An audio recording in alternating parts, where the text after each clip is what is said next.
banyak saya selalu kasih tahu tim saya, jangan berpikir bahwa nanti ini Juli Agustus sudah pulih seperti biasa. No, kita harus have to get used to this kind of situation. Kita harus terbiasa karena inilah yang new normal sekarang sampai dapat antisipasi.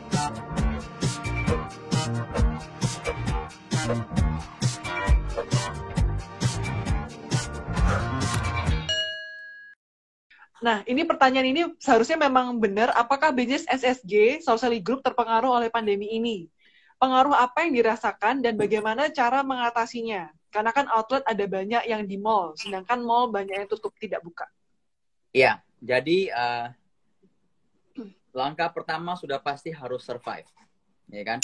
Kita kalau kita bisa ibaratkan ini sebuah kita sebagai pemilik bisnis atau entrepreneur, sebagai leader of the company itu seperti kapten sebuah kapal kita tuh lagi mengalami badai, ya kan? Badai yang sangat dahsyat, sangat besar, ya kan? Kapal bocor. Nah, ketika kapal bocor, apa yang kita lakukan? Kita harus make sure kapal ini jangan sampai tenggelam sebelum badainya berakhir, ya kan? Kalau sebelum badai berakhir ternyata udah tenggelam, berarti mampus, ya kan? Tapi yang paling penting bagaimana kita bisa survive. Jadi ini problem ini juga kita hadapi gitu. Dari 238 outlet, tim yang di-hire di apa segala macam untuk 238 outlet, tapi sekarang hanya 100 outlet yang buka. Dari 100 outlet yang buka, sales sudah hilang 70%. Ya kan? Jadi bayangin sudah kurang lebih dari setengah, dari yang masih buka pun udah berkurang 70%, 60-70%, ya kan? Sudah benar-benar salesnya udah benar-benar on survival mode. Nah, oleh karena itu ya we have to cut semua cost yang tidak perlu dalam arti gini, yang tidak cukup untuk survival. Jadi kayak contohnya kalau kita di masa normal kita bisa makan satu hari makan 3 kali, contohnya seperti kita ya manusia. Tapi masa survival terdampar di pulau, ya kan, atau terdampar di kapal yang mau tenggelam, nggak ada ini ya, makannya mungkin satu kali sehari kita bagi dengan yang lain mungkin, ya kan. Kayak contohnya kayak di masa survival ini mulai bulan April sampai rencananya sampai 3 bulan ke depan, saya juga kasih tau tim untuk membantu cash flow. Saya nggak ngambil gaji, saya nggak usah gaji, saya nggak apa-apa. I'm not taking, because saya bagaimanapun sebagai pemilik perusahaan, saya juga sebagai CEO kan, direktur kan ya. Jadi saya juga ada gaji, jadi gaji saya mendingan untuk operasional perusahaan aja supaya bisa berputar duitnya, ya kan. Nah jadi salah satunya itu adalah survivor mode yang kita harus gimana cara survivor mode-nya? Yang paling penting itu outlet. Saya kasih tau tim, only open outlet, ya kan? Gini, saya kata tim, intinya sebisa mungkin kita buka outlet. Karena kan dengan membuka outlet kita akan bisa menggaji karyawan kita, ya kan? Tetapi usahakan jangan membuka outlet tapi lebih rugi buka daripada tutup. Ya kan? Nggak boleh bocor kan? Soalnya kalau bocornya semakin banyak nih, kapal semakin bocor nih, tenggelam duluan sebelum badainya berakhir. Jadi mana kita bisa keep, ya nggak untung, yang penting jangan bocor terlalu banyak lah. Kalau bocor pun sedikit aja, usahakan intinya itu sesedikit mungkin, ya kan. Tergantung masing-masing orang ya, kadang-kadang perusahaannya mau nggak mau harus bocor. Kayak terus terang kita juga bocor, tapi bocornya kita usahakan untuk minimize sekecil mungkin sambil terus mencari bagaimana supaya bocornya semakin sedikit, kalau bisa jangan sampai bocor gitu. Nah itu yang kita harus lakukan. Wow.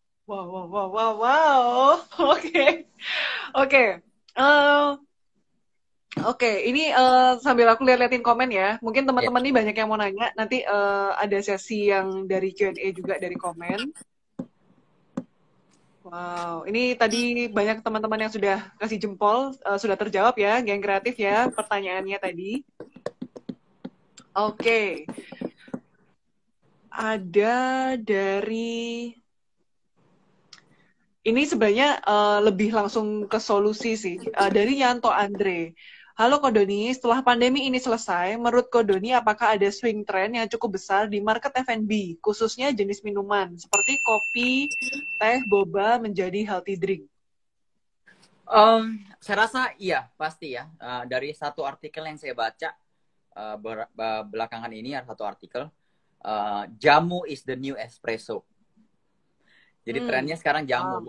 Sebenarnya saya nggak lihat di jamunya, saya lihatnya bahwa health marketnya. Karena sekarang kan krisis yang kita hadapi sekarang kan krisis ekonomi nih.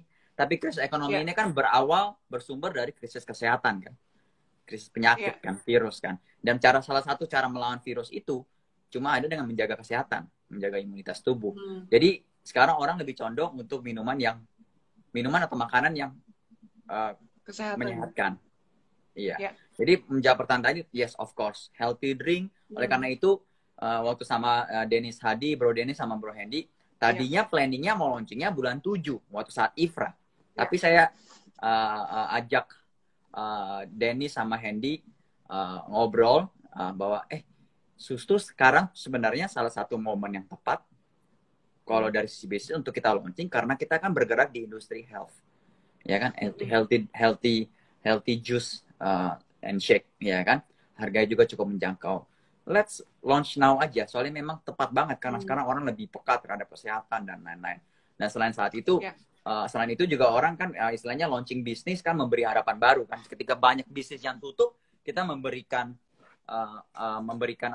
sebuah ide bisnis baru kan. Jadi kan istilahnya orang juga bisa pindah kapal yang satu sekarang mau nggak mau harus ditutup, harus tenggelam. Sekarang dia masih ada modal, mungkin ada tabungan, dia bisa mulai bisnis baru lagi untuk running cash flow-nya lagi. Oleh karena itu juga selain yang juice and shake tadi, melalui Cuan Generation yang saya sampaikan tadi, Cuan Generation juga launching sebuah brand namanya Healthy Drink. Bisa dicek Instagramnya @healthydrinkofficial. Nah itu bisnisnya adalah bisnis sebenarnya bersifat seperti CSR, karena kita akan sumbangkan sebagian pendapatan dari jualan paket kemitraan, paket usaha bisnis tersebut untuk Yayasan MNC Peduli untuk COVID-19. Nah tapi bisnisnya sendiri itu sangat menarik. Kenapa? Bergerak di minuman kesehatan tradisional Indonesia yang dibikin kekinian. Jadi paket usahanya yang tadinya kayak manis gitu, juice and shake kan sekitar 200 juta, 300 juta ya kan. Kalau manis sekitar 70 juta. Ini di diskon sedemikian rupa hanya 3,5 juta rupiah untuk periode waktu ini. Periode waktu ini kita launchingnya 3,5 juta rupiah. Karena kenapa? Ini usahanya, paket usahanya bisa dari rumah. Jadi jadi sekarang kan contohnya kan banyak orang yang di PHK. More time at home. Ya, dirumahkan, di PHK, more time at home, ya kan? Don't know what to do, mungkin dia kehilangan pekerjaan, kehilangan bisnis. Nah, tapi sekarang juga kelihatan banyak banget. Orang tuh lebih aktif di sosial media, orang lebih banyak ngobrol di WA group, ya kan? Nah, take that opportunity, bahwa dan juga banyak orang-orang, teman-teman, saya lihat juga teman-teman saya sudah mulai jualan siomay, jualan ini, jualan makanan ini, jualan makanan ini. Nah, orang-orang yang punya resep, good. Mereka bisa menambah penghasilan, mencari, ya kan? Tapi orang-orang yang nggak punya resep, nah ini orang nggak punya resep, nggak tahu cara membuat produk, nggak tahu ini, tapi pengen berusaha. Nah itu Healthy Drink ini memberikan sebuah usaha, paket usaha dari rumah yang bisa dimulai dari rumah, bisa jualan dari rumah, gitu. Lengkap dijelaskan, dia ada 4 menu, range pricingnya sekitar 10-15 ribu, bisa dijual ke WA group kita, bisa dijual melalui sosial media, ya kan? Dan menurut saya itu salah satu cara produktif dari rumah yang bisa kita lakukan, hanya dengan very cheap sih, 3,5 juta. Mana ada paket franchise yang semurah itu ya? 3,5 juta udah termasuk bahan baku juga, dan juga udah termasuk cara-cara guideline-nya, mau daftarin di GrabFood, mau daftarin di GoFood juga bisa. Betul. Wow, itu ya buat teman-teman geng kreatif, silahkan. Tadi itu adalah salah satu solusi dari Kak Doni. Kalau misalnya mau ikut bergabung, monggo silahkan. Itu ada yang tanya, maksudnya 3,5 juta ini franchise-nya? Yes, betul. Total semuanya udah termasuk bahan baku, udah termasuk cup, udah termasuk resep. Betul-betul udah hampir nggak ada untung sama sekali, tapi kita pengen lebih salah satu CSR lah. Kita kerjasama juga. Nanti saya juga akan ada talk show di MNC, di RCTI Plus, nanti pertengahan Mei, ya kan? Membahas tentang bisnis F&B di masa pandemik dan bagaimana create opportunity. Saya juga akan share di sana. Jadi sebenarnya ini salah satu program CSR juga sih. Jadi kita akan sumbangkan sebagian pendapatannya kepada Yayasan MNC Peduli. Seperti itu. Iya. Wow. Bisa dicek langsung aja nanti habis ini, mungkin habis live di Insta Story saya akan up brosurnya tentang bisnisnya. Di situ juga bisa diklik kalau mau daftar langsung, mau langsung beli paketnya juga bisa. Langsung saya kasih swipe up, nanti linknya bisa langsung masuk, penjelasannya ada di situ. Bisa cek Instagramnya juga, kurang lebih produknya seperti apa. Wow, mantap. Sama ulang yang franchise. Saya tulisin di sini. Oke. Ya, silahkan dituliskan. Oke, jadi buat teman-teman ini yang Instagramnya. tertarik sekali untuk sesi ini, kalau kalian ngerasa ada teman-teman yang harus tahu, silahkan itu di bawah ada tanda panah ke samping, itu silahkan di-share ke teman-teman supaya jangan sampai kelewatan sesi ini ya. Jadi kita masih punya waktu sekitar 20 menit lagi, sampai jam 9, kita bakal ngobrol sama Kak Doni seputar bisnis F&B, how to survive and win during this pandemic. Silakan mau dikasih Ini tahu ke teman-teman, saya ada lihat saudara-saudara silakan. pertanyaan yang bagus banget, Albert. Bisa dicontohkan Albert salah satu TH. strategi dari franchiser untuk menjaga franchise agar tetap survive. Jadi yang kita Ya, lakukan untuk protect franchise kita adalah apa yang kita lakukan di franchisor, langkah-langkah kita lakukan, kita juga share kepada mereka panduannya, ya kan? ya, Contohnya salah satunya kita lakukan kita renego ulang kepada supplier kita, di mana ketika kita berhasil nego ulang kita akan pass on the material punya saving juga langsung kepada franchisee. Terus habis itu apa namanya cara manage outlet juga kita sharing. Terus habis itu kita juga sharing cara managing, karena kan jam operasional menutup ya, jadi kita harus sesuaikan juga ya. number of employee-nya seperti apa shiftingnya, seperti itu. Oke.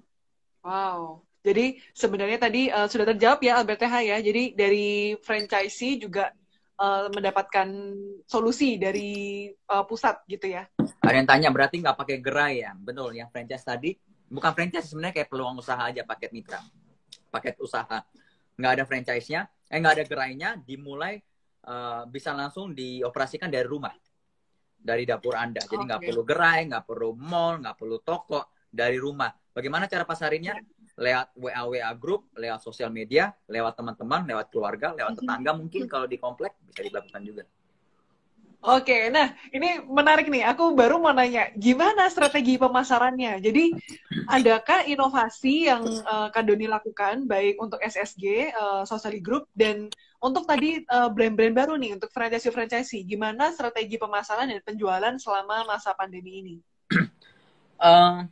Secara general, strategi pemasaran penjualan kita lakukan banyak lewat yang sekarang lagi populer. Jadi kita karena menurut riset, karena kita mempunyai waktu yang lebih di rumah, lebih banyak work from home, jadi number of time spend di sosial media itu jauh lebih meningkat, ya kan? Ya. Sekarang kita aja talk show lewat Instagram, sosial media. Betul, ya kan? Betul. Nah, jadi oleh karena itu strategi pemasarannya sekarang kita benar-benar fokus ke sosial media. Ya. Karena kita contohnya nih, Wautek, kita baru launching Wautek, ya kan? Nasi telur ceplok viral. Kalau yang nggak tahu Wautek bisa dicek juga. Langsung dicek di GoFood sama di GrabFood juga sudah live per today hari ini. WOWTEG Wautek. Kita launching nasi telur Pontianak. Gitu ya. Ya, nasi telur Pontianak, nasi telur kari Pontianak, nasi telur kecap Pontianak, sama nasi telur saus Korea. Bisa dicoba juga. Harganya cuma 20 ribuan. Dipaketkan dengan minum cuma 30 ribu. Nah, sangat-sangat affordable. Nah, jadi kayak Wautek kita launchingnya pun, pemasarannya pun lewat online. Jadi kita fokus karena kita tahu target market kita itu adalah orang yang beli online 100% delivery, ya kan? Sekarang jadi kita pikir kalau orang beli online delivery, apa sih orang beli online delivery itu, gimana caranya untuk brand yang barusan kita naikin ya? Katakan waktu belum banyak yang tahu ya. Iya kan? Jadi kolamnya, kalau kita memancing kolam untuk mencari customer nih, kita kolamnya kemana? Jadi saya bilang sama tim marketing, kita diskusi, ya you have to cari kolam delivery. Nah, kolam delivery dikuasain siapa di Indonesia? GoFood, GrabFood. Nggak usah spend budget mahal-mahal, fokus sama di aplikasi GoFood sama GrabFood punya user. Ya kan? Justru online tuh lebih enak. Kalau offline dulu, kita pasang banner nih ya. Pasang banner umbul-umbul, atau pasang banner di mall, pasang umbul-umbul, ya kan? Yang melihat offline itu ya? Ya, offline. Yang melihat itu dan akhirnya setelah melihat dia ke outlet, beli, belanja, kita kan nggak bisa itu. Tapi di GoFood, GrabFood, kita pasang jelas dari berapa ribu impresi terjadi berapa transaksi.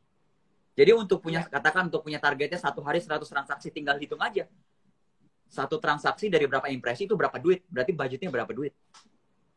Gitu. Jadi di targeting, benar-benar langsung bisa targeting. Jadi itu yang kita lakukan dengan Wautek. Ini kita belum mulai promonya, nanti akan mulai 11 Mei di GrabFood sama GoFood, diskon 40% kalau nggak salah, mulai tanggal 11. Sekarang pemanasan dulu timnya, supaya barusan launching soalnya. Masih soft open. Oh, oke. Pemanasan dulu, geng, gitu ya. Jadi tadi juga disarankan kalau sekarang lagi strategi pemasaran, kemudian kita bergeraknya lebih fokus ke online, kamu fokusin aja misalnya platform terbesar sekarang tuh apa yang buat pengiriman makanan. Oh ya, sekarang kebetulan ini bukan pesan sponsor ya, Iya, tapi bukan. ada GoFood, ada GrabFood, Ya, monggo pastinya silakan sekarang gitu. kan. Kalau Iya. ya, dan bisa dilihat trackingnya gitu. Kalau kalian pasang banner atau apa tadi dari Kak Doni juga udah sampaikan itu nggak bisa terukur. Tapi kalau kalian pakai aplikasi atau online itu bisa terukur tuh. Oh, yang lihat berapa, yang beli berapa gitu. Jadi kalian tahu budget pemasaran kalian tuh harusnya berapa. Ya. Betul Kak Doni? Yes, betul. Oke. Oke, ini banyak yang tanya. Oh, tanya detail ini ya. Tips and trick menentukan kota gerai di mall. Oh, tapi sekarang gimana nih? Sekarang kan Eh, mall-mall pada tutup ya, Kak ya? iya, mall-mall pada tutup. Jadi justru, tapi anyway, untuk jawab pertanyaannya, tips dan trik untuk menentukan gerai di mall, ya pastinya pertama seberapa budget yang kita punya, ya kan? Karena Ya. lokasi yang bagus di mall itu pasti lebih mahal. Tapi lokasi yang bagus Mm-mm. tersebut juga menjadi brand awareness, menjadi salah satu marketing value juga kan ya. Nah, tapi Ya. kalau menurut tempat strategi bagus ya pasti harus milih lokasi yang bagus. Lokasi yang bagus yang banyak trafficnya. Yang banyak traffic itu di mana? Mm-mm. Depan pintu lah, depan bioskop lah, depan supermarket atau depan mart-mart, hypermart, Carrefour segala macam ya kan. Ya. Biasanya di lantai food court mungkin atau di lantai lower ground mungkin atau di depan lift atau depan eskalator yang rame ya. Biasanya mall-mall itu biasanya kan ada Mm-mm. eskalator utama, eskalator samping ya kan. Betul. Nah, itu lokasi-lokasi yang bagus di mall.